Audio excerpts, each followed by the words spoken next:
Uma outra doutrina não essencial, mas que difere muito, é a tricotomia, gente. O pessoal divide corpo, alma e espírito como três partes de um todo. E assim, a grande maioria pensa assim, eu tenho consciência disso, que a grande maioria aceita essa tricotomia, né? E eu já tenho um pouco de dificuldade, apesar de ter acreditado assim maior parte do tempo, justamente por causa dessa teologia herdada da denominação.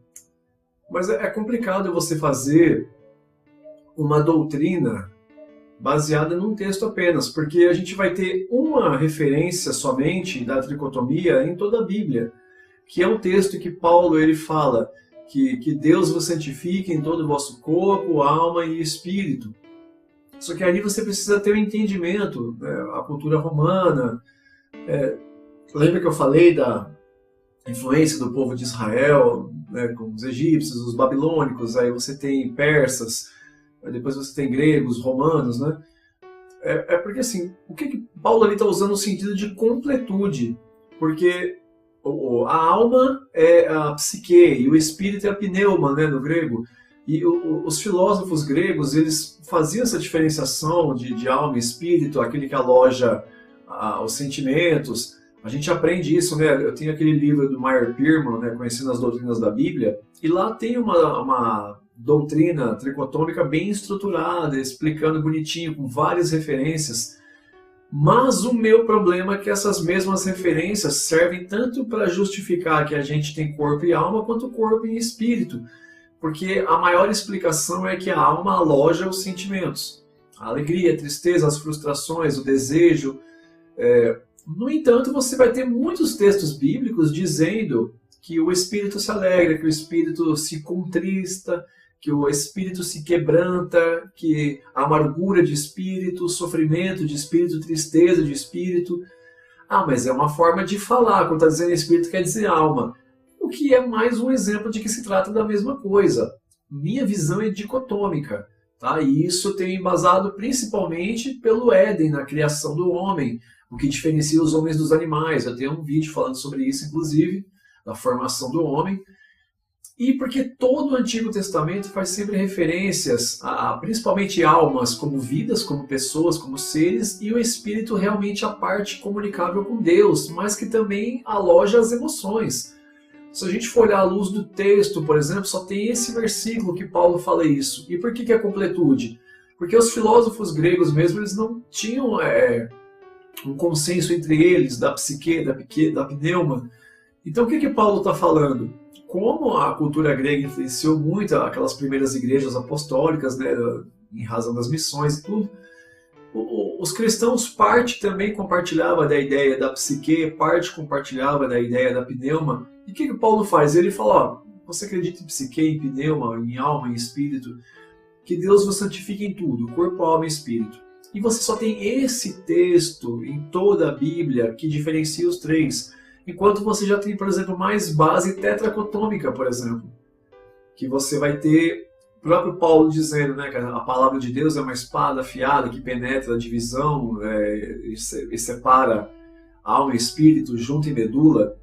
Você vai ter Jesus dizendo, né, adorar o Senhor Deus com todo o teu coração, com toda a tua força, com todo o teu entendimento, com toda a tua alma. Aí são 4, por exemplo. Então é sempre o sentido de completude. Tá? O sentido de completude baseado no público para quem você está falando. Né? Quando Paulo, por exemplo, ele está usando o exemplo da espada, a palavra de Deus como espada, ele já está se dirigindo a povo que vive em Roma. Né? E aí o que ele está dizendo? É que a palavra de Deus ela é tão profunda nos seus efeitos que ela divide coisas indivisíveis. Aí você vai dizer assim, mas junta e medula é físico, então é um só. Espírito e alma é o imaterial, é uma coisa só também, dicotômico. Né? A junta e a medula, você pode cortar um osso, tirar uma articulação e raspar de dentro da medula para fora? Pode, mas a medula sem o osso ela não tem função, ela não tem atividade, ela não funciona. Como o osso sem a medula por dentro também, ele quebra, ele tem resistência, não faz a função dele, não recebe as informações vindas do cérebro, né, a capacidade cognitiva, e você ter um mecanismo de movimento. Então uma coisa precisa da outra. Entendeu? Então ele está falando que a palavra de Deus é tão profunda que divide coisas indivisíveis. E quando ele usa a espada, né, para falar da palavra de Deus, por isso que é bom você conhecer culturas de fora. Eu, por exemplo, tenho alguns livros sobre Império Romano e tal, cultura romana. E Paulo ele usa, por exemplo, na instrução para os obreiros, Paulo ele fala da manejar bem a palavra, mas manejar é um verbo que se aplica ao manuseio de espada, de lâmina. A palavra você lê, escreve, fala, ouve, você não maneja, né? É para ele dizer realmente esse sentido, né? E ali os romanos entenderam que se tratava da Gladius, né? Quando ele falava isso. Por isso que é bom você conhecer culturas para quem você está falando, porque o pessoal, por exemplo, fala de os evangelhos, né, eles são contraditórios em alguns dos relatos, porque um evangelho vai dizer que era só cego de Jericó, o outro tinha 2 cegos em Jericó, o outro era o cego à beira do caminho, mas Marcos vai mais além e dá um nome, ele fala o cego Bartimeu. Mas por que só Marcos tinha essa informação do nome? Marcos escreve o evangelho da vida de Jesus para os romanos.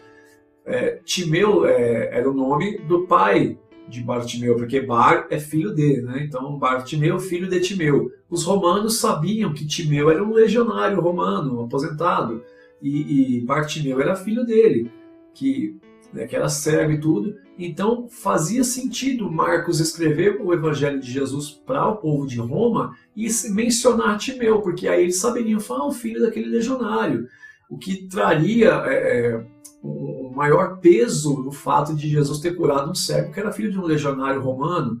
Mas isso você só descobre estudando cultura romana, se contextualizando no Evangelho de Marcos. Então é o texto que você busca fora, né? Então Paulo, quando ele usa essa questão da espada na tricotomia, na teologia, né, da tricotomia e dicotomia, ele está falando justamente em dividir coisas indivisíveis. Então, na mentalidade de Paulo, quando escreve esse texto, ele está colocando alma e espírito como substância imaterial, indivisível. Por isso ele está usando a metáfora daquilo que divide o que não pode ser dividido. Entendeu? Mas assim, eu respeito os que recebem essa doutrina tricotômica, sei que muitas denominações ensinam ela, a grande maioria tem consciência disso, não tem nenhum problema com isso, tá? Mas, à luz do texto, principalmente de referências do Antigo Testamento, da formação do homem e o que você encontra nos relatos dos próprios homens de Deus se referindo a Deus como almas sendo vidas e como o Espírito sendo a parte espiritual comunicável com Deus, eu defendo a dicotomia, tá? Mas não tenho nenhum problema em respeitar os que pensam diferente, mas eu vejo no Novo Testamento essa parte tricotômica como muito mais filosófica, no sentido de se fazer entender a um público que tem uma cultura específica influenciada pela sua região. E isso para mim não é problema, tá? Eu respeito quem é tricotômico sem problema nenhum, mas eu defendo a dicotomia porque entendo que ela é muito mais consistente, tá?